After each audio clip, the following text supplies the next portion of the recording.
So after that band, after you left that band, it was Tail Gunner. You said was the next band that you got into, and kind of connected with Fran again, right?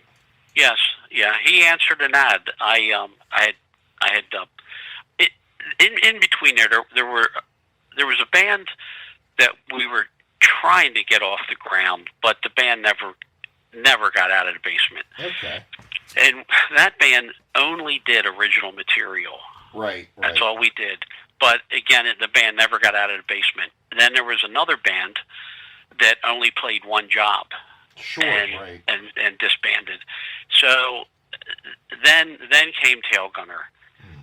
And in one of those in-between bands, Fran was in that band. We had run an ad looking for a singer. He answered the ad. And that was how we ended up reconnecting at that point. And then we, after those couple failed attempts, he was involved with the second one, not the first one. But after the second band disbanded, then he and I formed Tail Gunner. Okay. Yeah, and we had a very defined mission on that. One of the things, now by then, we're talking now 79 or 80.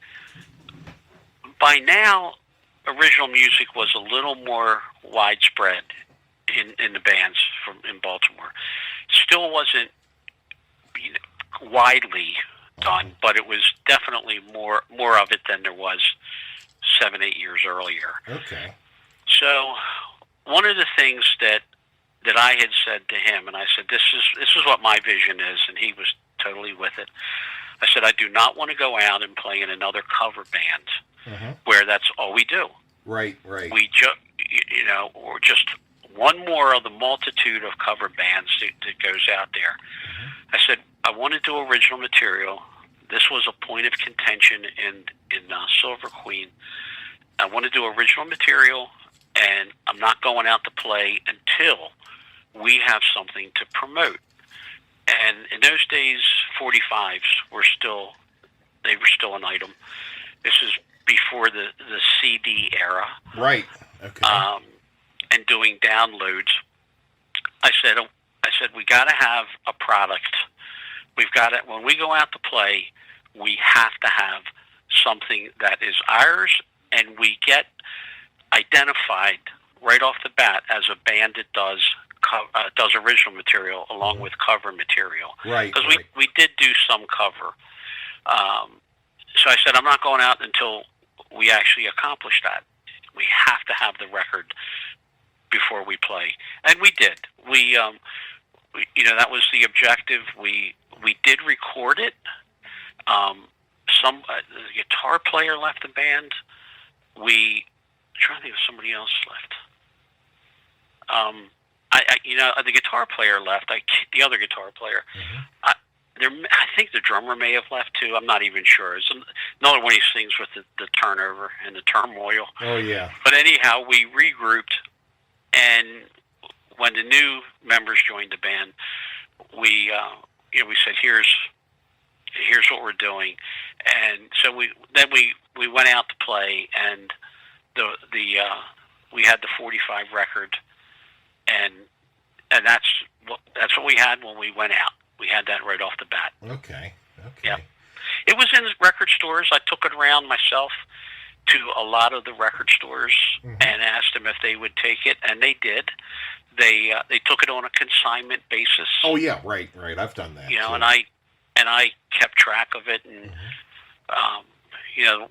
that I gave them 10 copies of the record or whatever, and I'd periodically touch base with them. They'd say, "Yeah, we sold 5 copies." And sure, yeah. So I'd go in and I'd collect the money from them, and and either give them additional records or whatever the case warranted. Some record stores were very supportive of local original bands, so they would display the original band stuff prominently so people would see it.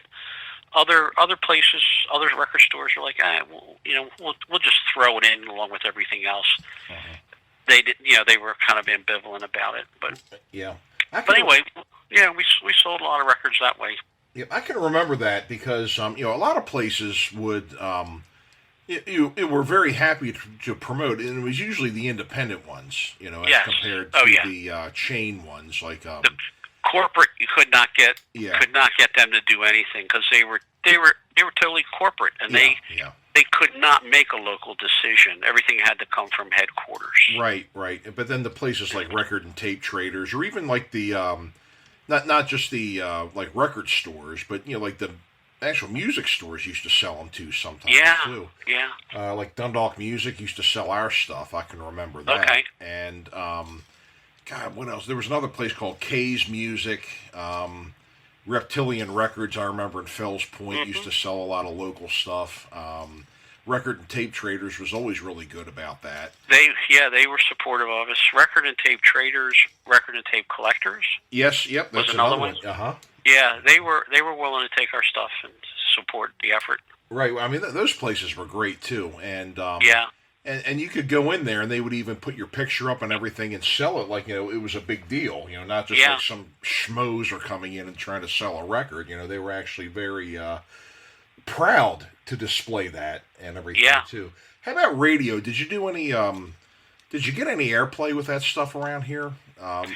Only on not in any kind of regular rotation. Yeah, We did get played on 98 Rock. They had a program on there Yeah. where they featured local artists, Oh yeah, yeah. and a friend of mine gave one of the disc jockeys there. We had cassette tapes at that point Mhm. also, Moving up. and yeah, yeah. And yeah, sometimes we would get played on those types of local specialty shows. Uh-huh. And the same thing with we'll come up to this later, but they did the same thing with Shockwave, Right, right. which was a later band that I had, but it was the same type of thing. We did get local airplay, but it was very limited. Okay. Interesting thing about the 45, when Tail Gunner did put out the 45, actually we had put it out. I'm trying to make sure I get the details of this correct. We had submitted. You know how the radio stations used to have those? They used to do those compilation albums of local music. Yes, yeah. 98 Yeah. Rock had them, and I think WKTK. 97 Underground did one. Yeah, they did 97. WKTK did one. Mm-hmm. Our song from Tail Gunner, I believe it was Sassy, was a song that was selected to be on that album. But there was a foul up with it. Mm-hmm. We had submitted the song, and they were going to make a decision on a certain date and announce the people that they had selected from all the submissions that were going to go on the record, on their album. And we contacted them before they made the announcements, and they said, sorry, you weren't selected. So we said, okay, So anyway, we had our 45 in distribution. Uh-huh. And then one day, out of the blue, I get a phone call that they're sorry, they made a mistake. They said you actually were selected to be on the album. So we were like, oh, cool, that's good. Well, somebody else that was on the album had an issue with the fact that we had released a record. Oh, okay. Oh. And it was in local distribution. Uh-huh. And one of the conditions of the contract was that you couldn't have of the contract with the with the company that was doing the record promotion. Uh-huh. That you could not have had released anything on a professional level. Oh, okay. Okay, so now they had an issue with that Uh-huh. because they said, well, basically they were saying that we had an unfair advantage, that we weren't totally in compliance with the rules. Mm. And we weren't. But we said, well, that's because we were told we weren't going to be on the album. Yeah, right. Mm. So, we didn't contest that. We just said, okay, well, we didn't get picked. Uh-huh. So then, in order to smooth that over and placate everyone, we had to agree to take our record out of circulation, and and then they went ahead and put the released the album. And the other thing, there was a condition in the agreement with the company that was doing the album, that they would own the rights to the songs forever. You were basically signing over the rights to your song to them forever. Oh. And I said, I wasn't going to agree to that. And so we ended up drawing up a separate contract where I gave them a limited use. Okay. To put our song out. I gave them limited publishing rights, and at the expiration of that period of time, all of the rights of the song were reverting back to the composers. Sure, yeah. And that's how we handled that. So they had, they really could have said, "Well, we're not going to agree to that," but then they would have had to have printed all new album jackets. Oh, right. Yeah. Because they didn't tell us this until after they had printed the album sleeve. Then somebody noticed that, we never got any kind of response from Tail Gunner. Well, then of course, I'm sure as they connected the dots, they probably realized, well, we told them we didn't pick them, but actually they did. So that's how, that was a little unexpected twist in that, and that's how it worked out. And they put the album out, and it ran its course. Right. Well, that's also a good thing too, that you knew you knew a bit about the legal end of the music business. Yes. Because yes. I mean, how many other bands out there could have had songs that were just basically aren't theirs anymore? Yeah. Could have been their best song too. Who knows? Yeah. And now it's like, oh shoot! Well, right. Who's going to be making money off of that? Yeah. Once you signed away your rights to the song, if the song ended up ever getting a bigger offer from someone else, then you would have had to have paid off this company. They would have said, well, we'll sell you the rights, which they could do. Yeah. So you would have ended up having to buy your music back. In a best case scenario, worst case scenario, another record company could have said, never mind, that's too much trouble. We're not, why bother? Why be involved in a contract dispute with a brand new band? You don't have any time or money invested in them. Yeah. There's a million bands out there.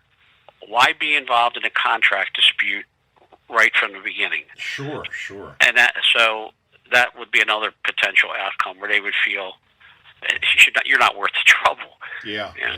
And that's another thing too, folks. If you're going to be putting out original material nowadays, and especially the way it is, it's getting to be more and more difficult to make money off of your music.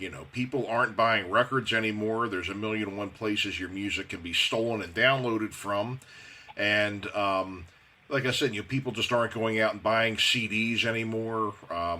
People are streaming. They're borrowing your songs, and if you've ever done that with your music, you get like 0.0001 cent per stream. And that's absolutely nothing, They could stream it for 20 years. You'll end up getting a dime. So it's very important. Lesson learned. Get yourself familiar with a lawyer. It's well worth it in the long run. And also, read a couple of books or attend a couple of music seminars about these things, You got to be very, very careful who you allow, a little bit of glory can end up really costing you in the long run, Yeah. And it's a good thing you were well informed on that because, heck, who knows? I actually read the fine print, and that's what it's about. Yeah. Read the fine print.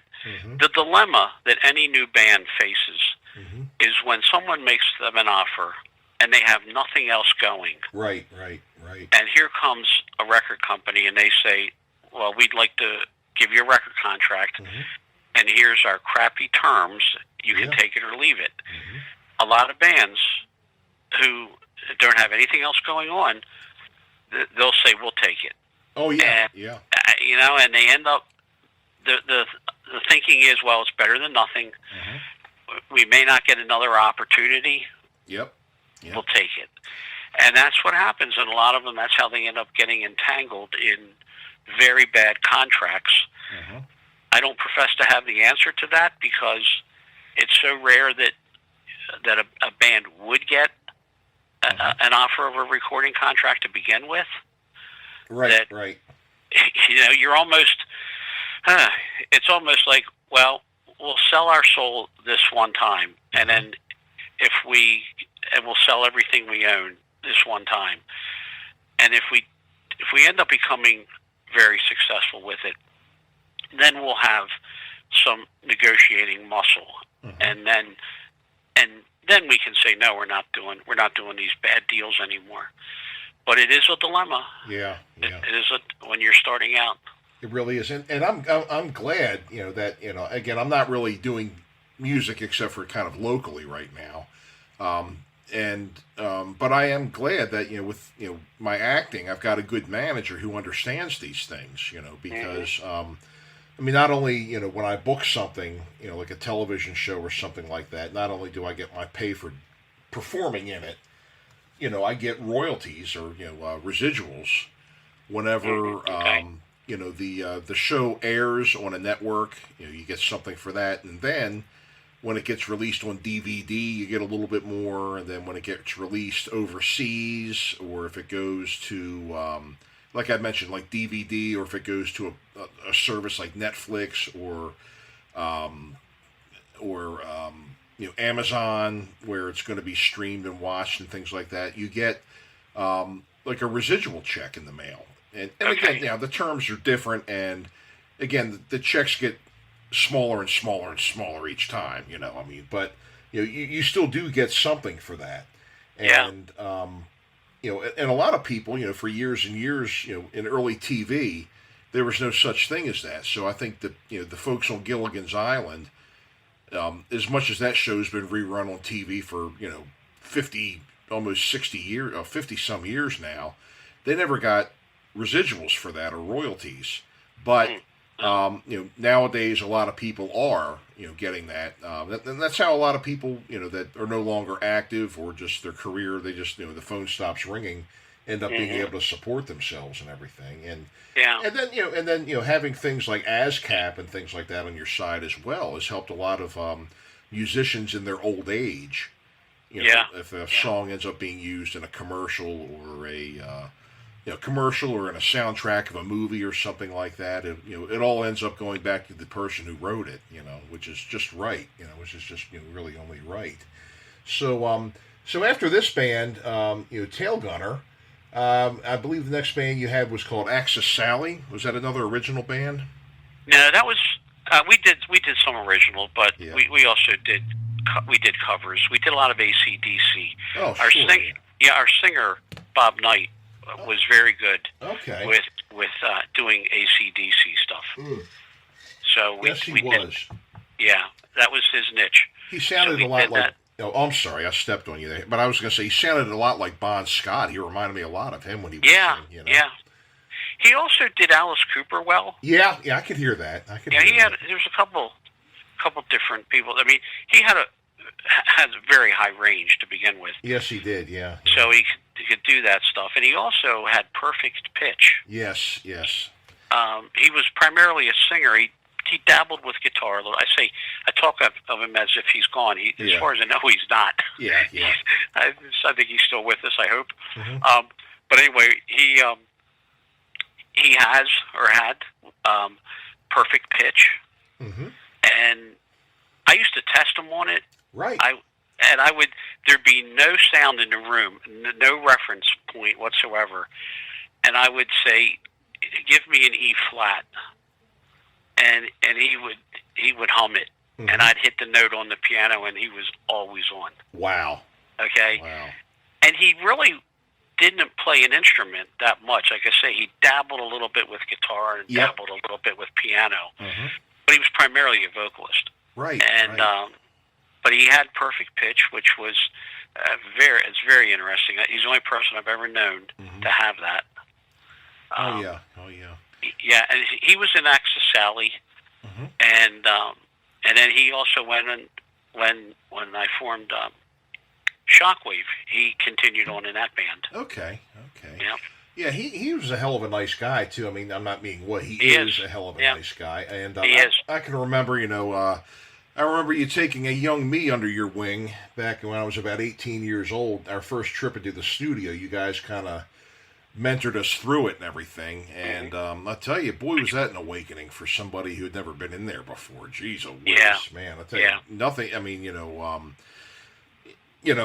mean, when you're kind of doing it, I guess for lack of a better term, unsupervised, when you're that young and everything, and then you realize, how everything gets heard and how things really do sound on tape, and, how, if you just have your guitar just a little bit out of tune, or if your singing is just a little bit off pitch, there's no such thing as just a little bit when it comes to recording, and... Because you're going to hear it over every time you play that song. Yeah. Every time you hear that song, you're going to hear that error. Oh, you definitely will.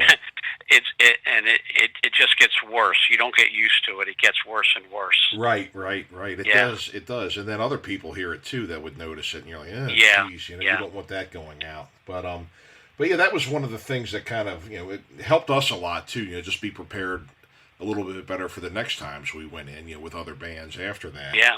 And but I just remember, that was just a really cool thing you guys did. It was a lot of patience and a lot of what the hell am I doing here? But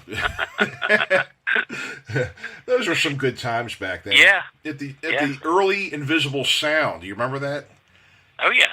Yeah, Joe Rinaldo's house in his basement, down the basement before they moved to the Crown Cork and Seal building, and they were kind of building that studio from scratch and everything. But I tell you, an impressive body of work came out of that place over the years, that was an excellent studio. It was. Yeah. And both of those guys were really good, Dave Nichotsky, yeah. I had another Invisible Sound act on the show. I'd say right at the beginning of quarantine season here, I had Joe Poodle from Red Dye Number 9, and they recorded everything they ever recorded at Invisible Sound back in those days. I've heard that band name. Yeah, they were a lot of fun. We used to play with them quite often too, back in the days of the Rage and the Orange Seed Parade era and everything. Okay. And do you have anything you'd like us to hear, maybe from either Tail Gunner or anything recorded that we could play? Well, let's start at the beginning. Let's do Sassy from Tail Gunner. From Tail Gunner. This was a song that Fran and I wrote, Fran Bryant. Okay. I was playing around one night with the guitar riff. When the song starts off, you'll hear this riff that I was just playing around that one night at practice. Okay. And Fran said, keep going with that. And he was, kind of making up a melody, and he had some loose words. Didn't really have it all together. I didn't have any other parts of the song written, so I was just doing that riff over and over. Anyway, and eventually, we worked on it a little bit that night at practice, but then we ended up individually working on the song more, and then he and I put the song together, and and that was the one of the first two songs that we had recorded. The only two Tail Gunner had recorded, I should say. Okay. And that was on the 45, and the other side was 10 Years. Okay. Which is a song I wrote. But yeah, let's play Sassy. That's from Tail Gunner. Okay, great. This is Sassy by Tail Gunner.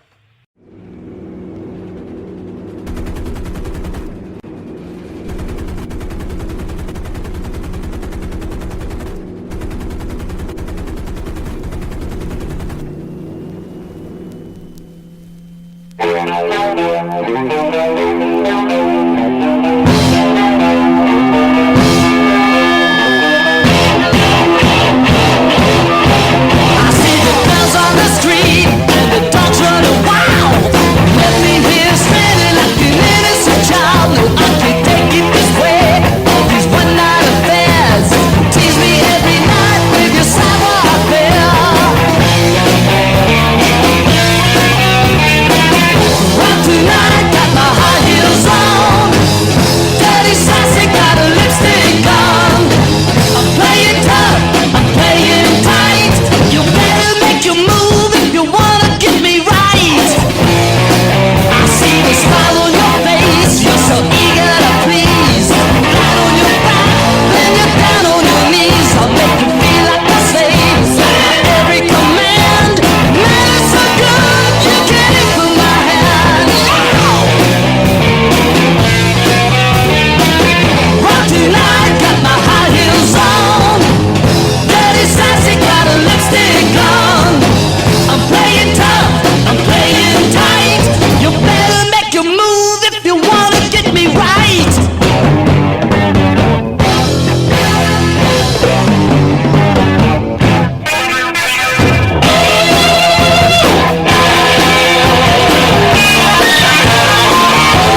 nice, very nice. I like that, Greg. I like that one. That's also available. You can hear that on YouTube, correct? Yes. Yes. Okay, great, great. You have your whole section on YouTube and everything, and we'll before the end of the show, we'll let people know where they can hear these things and check out this material here.